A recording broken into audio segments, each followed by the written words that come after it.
Friends, Andhra Pradesh polling సరళిని చూసిన తర్వాత ఎవరికి వారు ఊహల లోకంలో విజయావకాశాలు తమ వైపే ఉన్నాయని భావిస్తూ ఆనందోత్సాహాల్లో తేలిపోతున్నారు. కొంతమంది మాత్రం లోపల దిగులుతో ఇంకా కొనారెల్లుతున్నారు. వారెవరు, ఇలాంటి దిగులుకు కారణం ఏంటి, ఏం జరగబోతోంది, ఏం జరిగింది, ఇవన్నీ తెలుసుకోవాలంటే వచ్చే నెల 4 వరకు వేచి చూడాలి. కానీ ఈరోజు పూర్తయిన ఎన్నికల ప్రక్రియను ఒక్కసారి పరిశీలించి దానిపైన అనేక అంశాలను విశ్లేషిస్తే అర్థమయ్యే అంశాలు చాలా ఉన్నాయి. ముఖ్యంగా గతంలో ఎన్నడూ లేని విధంగా ఉదయాన్నే 7 గంటలకల్లా భారీ ఎత్తున మహిళలు, వృద్ధులు, వికలాంగులు కూడా పోలింగ్ బూత్ల ముందు, పోలింగ్ స్టేషన్ల ముందు భారీగా బారులు తీరటానికి కారణమేంటి? ఎందుకు వారంతా అంత పెద్ద ఎత్తున పోలింగ్ బూత్లకు చేరుకున్నారు? ఒక్కసారి గతం ఒక 2 నెలల వెనక్కి వెళ్తే, గత ఏడాదిన్నరగా వాలంటీర్ల పైన అనేక అనుచిత విమర్శలతో వారి వెన్ను విరచటానికి, వారి ఆత్మస్థైర్యాన్ని దెబ్బతీయడానికి, వారి విధులను ఆటంకపరచడానికి, వారిని విధులకు దూరం చేయడానికి ఎన్ని కుట్రలు జరిగాయో అన్నీ జరిగాయి. అంతిమంగా 2 నెలల క్రితం ఎన్నికల కమిషన్ ద్వారా వారి విధులకు దూరం చేయడంతో 2 నెలలు రాష్ట్రంలో మహిళలు, వితంతువులు, వికలాంగులు, వృద్ధులు నరకం చూశారు. దాదాపు 50 మందికి పైగా మరణించారు. ఈ పరిణామాలు చాలా మందిని దిగ్భ్రాంతిపరిచాయి. వాళ్ళల్లో ఒక అపనమ్మకం, వాళ్ళల్లో ఒక భావోద్వేగం, వాళ్ళల్లో ఒక పక్షం పైన పూర్తిగా విశ్వాసరాహిత్యం. ఎందుకంటే ఆ పక్షం కనుక గెలిస్తే మనకి వాలంటీర్లు ఉండరు, ఉన్న జన్మభూమి కమిటీల లాంటి వారిని అందరినీ, ఒక సామాజిక వర్గం వారందరినీ వాలంటీర్లుగా దిగుమతి చేసి మననెత్తిన పెత్తనం చేసే పరిస్థితి ఏర్పడుతుంది. మళ్ళీ అవినీతికి బీజాలు పడతాయి. మనమంతా కూడా 2014 నుంచి 19 మధ్య జరిగిన కిరాతక అరాచక పాలన చవి చూడాల్సి వస్తుందన్న భయం వెంటాడింది, విన్నాడింది. వాళ్ళందరూ కూడా ఒక నిర్ణయానికి వచ్చారు. దాదాపుగా ఆంధ్రప్రదేశ్లోని ప్రతి మహిళకు గత 5 సంవత్సరాలుగా 75,000 నుంచి ఏడాదికి 85,000 వరకు ఆర్థిక సాయం నేరుగా అందింది ప్రతి మహిళకు. అంతేకాకుండా వితంతువులు, వృద్ధులు లేదా వికలాంగులైనటువంటి వారికి మరికొంత చేయూత కూడా అందింది.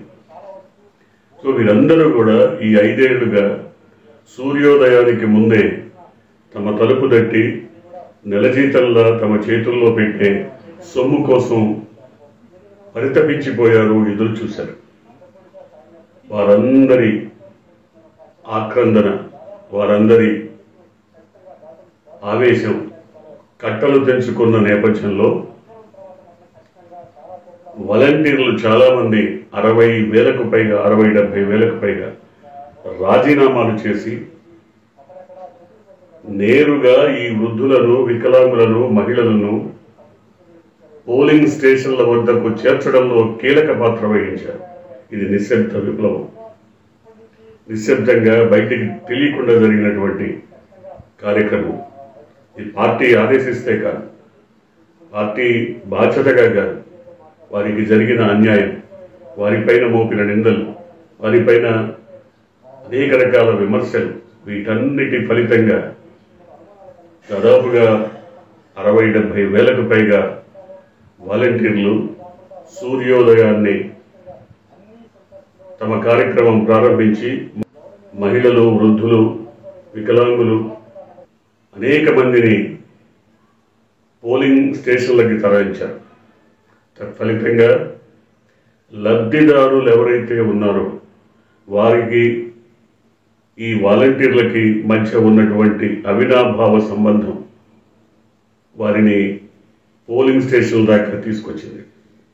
తత్ఫలితంగా మధ్యాహ్నం సమయానికే 12 గంటల లోపే దాదాపుగా 45% ఓటింగ్ జరిగిందన్న వార్తలు వినపడ్డాయి.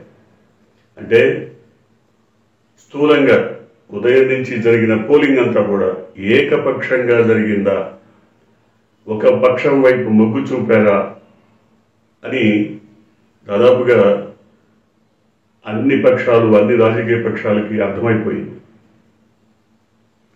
ఆ ఫలితం ఎలా ఉంటుందో అన్న భయంతో, అది కొనసాగితే మరింత ఎదురు దెబ్బ తప్పదన్న భయంతో, భావనతో మధ్యాహ్నం తర్వాత చాలా ప్రాంతాల్లో దాడులకు తెగపడ్డారు. దాడులు, పోలింగ్ బూతుల విధ్వంసం, ఈవీఎం మిషన్ల విధ్వంసం, కార్లను ధ్వంసం చేయటం, ఈ రకమైన కార్యక్రమానికి దాడులకు తెగబడినటువంటి అల్లరి మోకలని పోలీసులు చెదరగొట్టినా వారి అంతరంగం వేరే ఉంది. వారు ఈ రకమైన దాడులు విధ్వంసం చేయడం ద్వారా ఓటర్లను భయభ్రాంతులు చేసి పోలింగ్ స్టేషన్లకు రాకుండా చేయాలన్న ఒక నీచ నికృష్టమైనటువంటి ఎత్తుగడ కొంతవరకు ఫలించి ఉండవచ్చు. కానీ నిర్భయంగా, నిర్భీతిగా, ప్రజాస్వామ్యబద్ధంగా తమకు లభించినటువంటి ఓటు హక్కును వినియోగించుకోవడానికి ధైర్యంగా ముందుకొచ్చిన లక్షలాది మంది ఓటర్లు మాత్రం బెదిరిపోలేదు, వదిలిపోలేదు. చీకటి పడ్డ తమ ఓటు హక్కు వినియోగించుకుని ఇంటికి వెళ్ళారు. సాయంత్రం 5 తర్వాత, బాగా చల్లబడ్డ తర్వాత అనేక మంది ఉరుకులు పరుగులతో పోలింగ్ స్టేషన్లకు వచ్చారు. 6 గంటల వరకు బారులు తీరిన వారందరినీ ఓటు హక్కు వినియోగించుకోవడానికి అవకాశం ఇస్తారు కాబట్టి 6 గంటలకల్లా పోలింగ్ స్టేషన్లకు చేరుకోవాలన్న ఆతృతతో వేలాది మంది తరలివచ్చారు. ఆ క్యూ లైన్లలో ఉన్న వారందరికీ రాత్రి 9 అయినా 10 అయినా ఓటింగ్ చేసుకునే అవకాశం, హక్కు ఎలక్షన్ కమిషన్ కల్పిస్తోంది. తత్ఫలితంగా ఎంత మేరకు, ఎంత శాతం ఓటింగ్ జరిగిందన్న విషయం రేపు సాయంత్రం దాకా తెలియకపోవచ్చు. దాదాపుగా 80% మించి ఓటింగ్ జరుగుతుందన్న అభిప్రాయం ఎన్నికల అధికారుల నుంచి అభిప్రాయం వెలువడుతుంది. అయితే గతంలో 79.8, దాదాపు 80%, ఈసారి కూడా 80 లేదా 82, 83% వరకు జరగచ్చని ఒక అంచనా. ఏది ఏమైనా ఈసారి ఎన్నికల్లో దాదాపుగా ఓటర్లు ఏకపక్ష నిర్ణయం తీసుకుంటారా? ఎందుకంటే 2019లో ఓటర్లు దాదాపు ఒక ఏకపక్ష నిర్ణయం తీసుకొని ఊహాతీత విప్లవాన్ని తీసుకొచ్చారు. ఎవరు ఊహించని విధంగా, ఎవరు కనీసం తలంచని విధంగా దాదాపు 151 స్థానాలను వైసీపీకి కట్టబెట్టారు. ప్రతిపక్షాన్ని 23 సీట్లకే పరిమితం చేశారు. ఈసారి ఏం జరగబోతోంది? ఈసారి మౌత్ పబ్లిసిటీ, అంటే ప్రభుత్వ వ్యతిరేకత పెరిగిపోయింది, ప్రభుత్వ వ్యతిరేకత, మా కూటమి అధికారంలోకి రాబోతుంది అన్న ఒక మౌత్ టాక్ను జనంలోకి తీసుకెళ్లాలన్నది పీకే అనే ఒక ఇంద్రజాలికుడు, మాంత్రికుడు, రాజకీయ చతురంగ బలాలను సమకూర్చే వ్యక్తి ఇచ్చినటువంటి సలహా మేరకు కూటమి రాబోతోంది, కూటమి గెలవబోతోంది, ప్రభుత్వ వ్యతిరేకత వెల్లువెత్తుంది, విప్లవంగా ఉంది. ఈ విధమైన ప్రచారాన్ని తీసుకురాగలిగారు. కానీ నిజమైనటువంటి లబ్ధిదారులు, నిజమైనటువంటి ప్రభుత్వ అనుకూలవాదులు ఎంత మాత్రం చెదిరిపోలేదని చెప్పడానికి చాలా ఉదాహరణలు కనబడుతున్నాయి. ముఖ్యంగా జగన్మోహన్ రెడ్డి ఒక్కడిగా పోరాటం చేయటం, ఆయన కుటుంబ సభ్యులను కూడా ప్రలోభపెట్టి ఆయన పైకి ఎగదోసిన ఒక్కడే ఒంటరి సైన్యంగా నిలబడి తన భుజస్కంధాలపై మొత్తం ప్రచార బాధ్యతలను మోసి తను మేలు చేశారనుకుంటే ఓటు వేయమని చెప్పటం, తన వల్ల మేలు జరిగితేనే ఓటు వేయండి అభ్యర్థించటం, తను మేలు చేస్తానని, తమకి లబ్ధి చేకూరుస్తానని నమ్మితేనే ఓటు వేయండి అభ్యర్థించటం, ఇలాంటివన్నీ కూడా ప్రజలను, ముఖ్యంగా మహిళలు,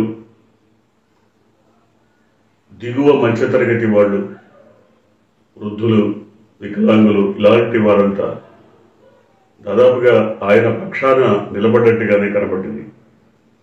ఇదొక అంశమైతే దాదాపు 45-46 వేల పాఠశాలలకు గాను ఇప్పటికే సగానికి పైగా పాఠశాలల్ని పూర్తిగా ఆధునికీకరించి పిల్లలకి ట్యాబ్లెట్స్ ట్యాబ్స్ అన్ని వాడి చేతుల్లో పెట్టి విద్యారంగాన్ని సమూలంగా మార్చివేయడంతో విద్యార్థుల తల్లిదండ్రుల్లో కూడా గణనీయమైనటువంటి మార్పు కనబడింది.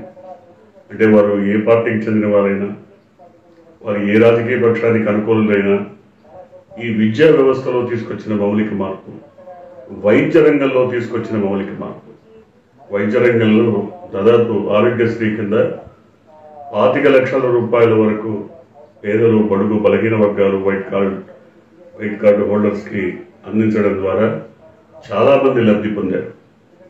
అంతేకాకుండా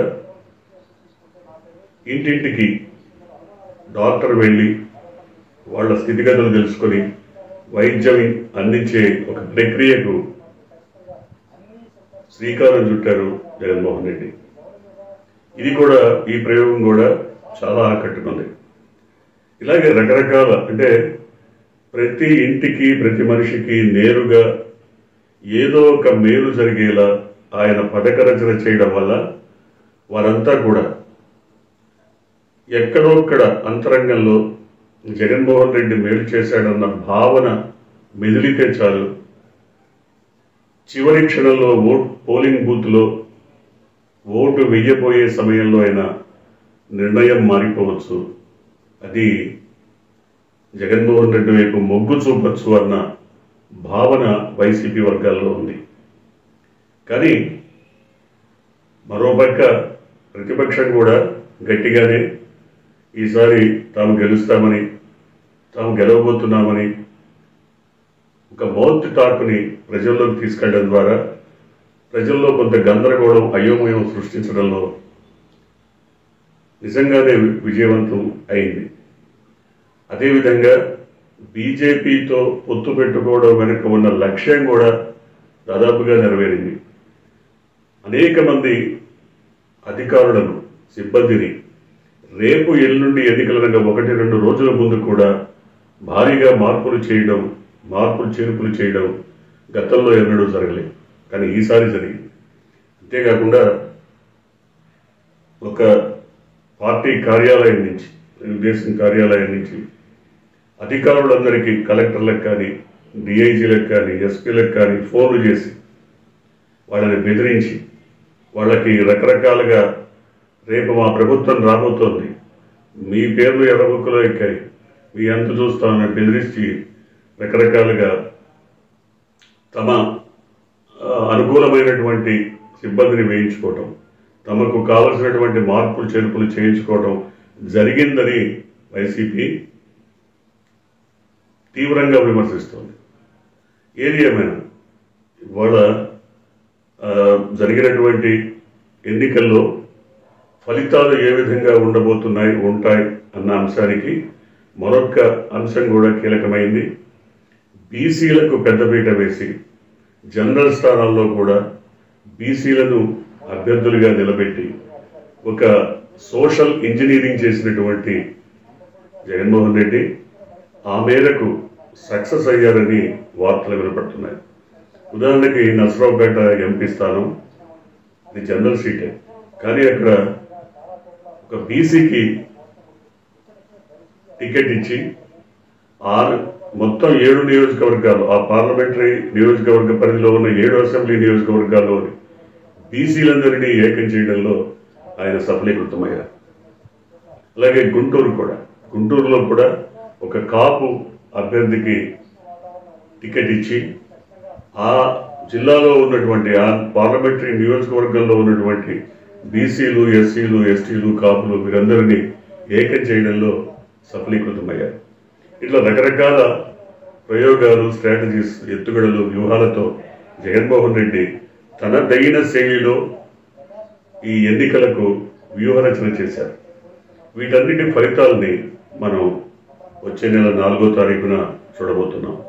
ఈలోగా రకరకాల అంచనాలు, వాళ్ళ అభిప్రాయాలు, వ్యూహాలు ఇవన్నీ కూడా ఎన్ని ఎత్తుగడలు ఇవన్నీ కూడా ఎన్ని బయటకు వచ్చినా ఏమీ తెలిసినా అంతిమ ఫలితం కోసం ఎదురు చూడక తప్పదు. చూద్దాం ఏం జరగబోతుందో.